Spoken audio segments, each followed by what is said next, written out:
Okay, soccer star Cristiano Ronaldo has been stricken with COVID-19. That is just crossing the wires. It ultimately underscores how challenging COVID-19 remains around the world. J&J's setback on a vaccine isn't helping soothe those concerns. Let's bring in Dr. Stephen Corwin for some perspective. He's president and CEO of New York Presbyterian. Doctor, good to speak with you again. It's been some time here. Very curious on what you're seeing in your hospitals right now. Well, we're starting to see an uptick in New York City. So for a while there, we were in quite a lull. Starting in June, it continued to decline through the summer months. And now we're starting to see an uptick. We hope that surge is suppressed. It certainly does not look anything more than a mild surge at this point, but we just can't tell. Doctor, what did you learn from the first go around that will hopefully make another wave, if there is indeed a full-blown one, perhaps a little easier to deal with? Well, I think we learned a number of things, Alexis. First, the supportive care for patients is much better. Secondly, we're much better prepared in terms of protective equipment. We have a 90-day supply. Third, we're much better prepared in terms of number of ICU beds and much better prepared in terms of number of ventilators. That being said, I think we all know that the key here is not to let a level of surge get to the point where you become overwhelmed as a health system. You saw a little bit of that in the southwestern states in the summertime. You clearly saw that with us in New York in the springtime. So the idea of how do you continue to maintain the masking, the social distancing, quiescence in terms of some of the surge areas becomes critical. We can't get into pandemic fatigue. I think that some of the things just look troublesome to me, like full football stadiums and things of that nature with people not wearing masks. We're just going to have to be careful about that and try to suppress the virus when it starts to come about. Doctor, I would say investors, the stock market, does in fact have pandemic fatigue. I mean, look where the market is trading at. You almost can't believe it, given the situation regarding COVID in the U.S. and around the world. Help investors understand, what does a second wave exactly look like? Does it look as bad as the first wave we saw during the spring? We can't tell that, Brian, but I don't think so. I think we were overwhelmed. I think the virus was circulating in New York a number of weeks before we actually detected it. I think our detection is better.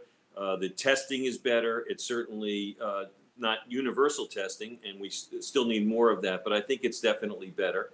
I think what you're seeing in the market is the fact that we're adapting to this, that some parts of the economy have responded well, that some businesses and some sectors of the economy are doing quite well. And obviously, the S&P is a reflection of the tech industry, which is doing remarkably well during this. But you have other areas like airlines and restaurant businesses, hotels that are suffering. So I do like personally the description of a K-shaped recovery. Doctor, you heard the news about J&J needing to temporarily halt its COVID-19 vaccine trial after one of its participants came down with a sudden illness. We see this happen during trials. This is nothing new, but what are your expectations for when we really may see a vaccine that you and I can actually go out and get? I think we're going to start to see vaccine distribution probably sometime in the spring, and then a ramp up as we get into the summer months.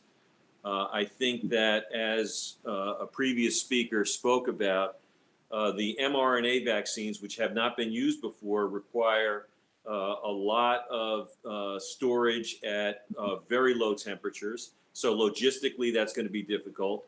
They require 2 doses, whereas the J&J vaccine requires 1 dose. The J&J vaccine can be stored in a more comfortable manner than Moderna and the Pfizer vaccines. But I think it's likely that the Moderna and Pfizer vaccines will be the first ones out of the gate. What's really important here is that people have to recognize that this vaccine distribution thing is really critical for us.